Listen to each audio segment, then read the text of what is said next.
नमस्कार शेतकरी मित्रांनो, आपल्या सर्वांचे स्वागत आहे माझ्या या नवनवीन शेती तंत्रज्ञान शिकणाऱ्या आणि शिकवणाऱ्या चॅनेलवर। आज आपण एका अशा पिकाबद्दल बोलणार आहोत जे खायला जितके चविष्ट असते तितकेच ते पिकवणे म्हणजे एकदम मजेदार प्रवास आहे। हो बिलकुल, आज आपण राजमा पिकाचे व्यवस्थापन कसे करावे हे जाणून घेणार आहोत। आपल्याला माहितीच आहे की राजमा मध्ये प्रोटीन भरपूर असते, पण जर आपण त्याची योग्य प्रकारे काळजी घेतली तर आपले उत्पादन वाढेलच, पण दर्जाही एकदम भारी येईल, म्हणजे बाजारात भावही चांगला मिळेल। चला तर मग वेळ न दवडता पाहूयात राजमाची ही कमाल कशी करायची ते। सगळ्यात आधी आपण माती आणि हवामान कसे असावे ते बघूया। राजमा पिकाला निचऱ्याची जमीन एकदम आवडते, म्हणजे पाणी साचून राहणार नाही आणि मुळांना हवा मिळेल। तुमची जमीन जर सेंद्रिय पदार्थांनी समृद्ध असेल तर मग काहीच विचार करू नका, राजमा पिकाला एकदम बेस्ट वाटेल। आता हवामानाची गोष्ट, राजमा थंड हवेत जास्त खुलतो, म्हणजे कडक ऊन नको। हलका उष्णता चालेल, पण जास्त गरमीत राजमाचे पीक जळू शकते। थंड हवामान आणि थोडीशी उष्णता म्हणजे राजमासाठी एकदम परफेक्ट। आपल्याला माहितीच आहे की कोणत्याही कामाची सुरुवात जर चांगली झाली तर शेवटही चांगला होतो, म्हणून आपण राजमा पिकासाठी उत्तम प्रतीचे बियाणे वापरणार आहोत। बाजारात अनेक सुधारित वाण उपलब्ध आहेत, तुमच्या जमिनीच्या प्रकाराला आणि हवामानाला अनुकूल असा वाण निवडा। आता येतोय महत्वाचा भाग, बियाण्याला रायझोबियम आणि पीएसबी कल्चरने प्रक्रिया करणे खूप महत्वाचे आहे। हे करण्यामुळे पिकांना नत्र मिळण्यास मदत होते आणि पिके निरोगी राहतात।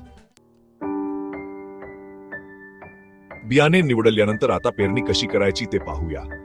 राजमाची पेरणी करताना अंतर व्यवस्थित ठेवा। पेरणीनंतर लगेच पाणी द्यावे, जेणेकरून बियाणे लवकर उगवतील। पाण्याचे प्रमाण मातीच्या प्रकारानुसार ठरवा, जास्त पाणी दिल्यास बियाणे कुजण्याची शक्यता असते।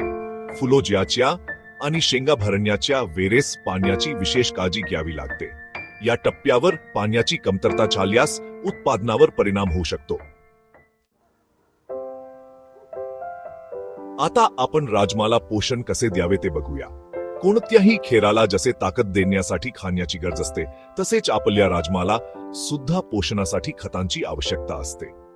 नत्र, स्फुरद आणि पालाश हे राजमा पिकासाठी अत्यंत आवश्यक घटक आहेत। हे घटक आपल्याला सेंद्रिय आणि रासायनिक खतांद्वारे मिळू शकतात, पण जास्त रासायनिक खतांचा वापर टाळावा आणि सेंद्रिय खतांना प्राधान्य द्यावे, जेणेकरून जमिनीची सुपीकता टिकून राहील। अरे हो, आपण जेव्हा एखाद्याला घरी बोलवतो तेव्हा नको असलेले लोक सुद्धा येतात ना, तसेच आपल्या राजमाच्या पिकात सुद्धा काही नको असलेले पाहुणे येतात, ज्यांना आपण तण म्हणतो।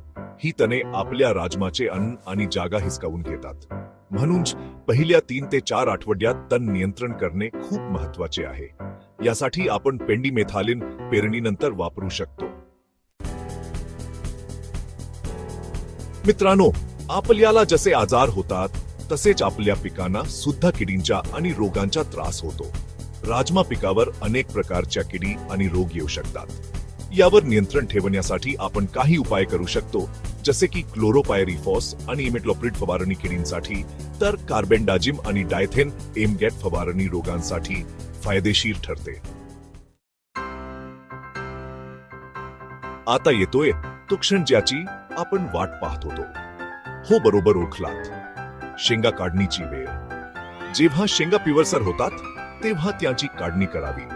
काढणी झाल्यावर शेंगा व्यवस्थित वाळवाव्यात, जेणेकरून त्यात ओलावा राहणार नाही। चांगल्या प्रकारे वाळलेल्या शेंगा हवाबंद डब्यात भरून ठेवाव्यात, जेणेकरून त्या खराब होणार नाहीत आणि जास्त दिवस टिकतील।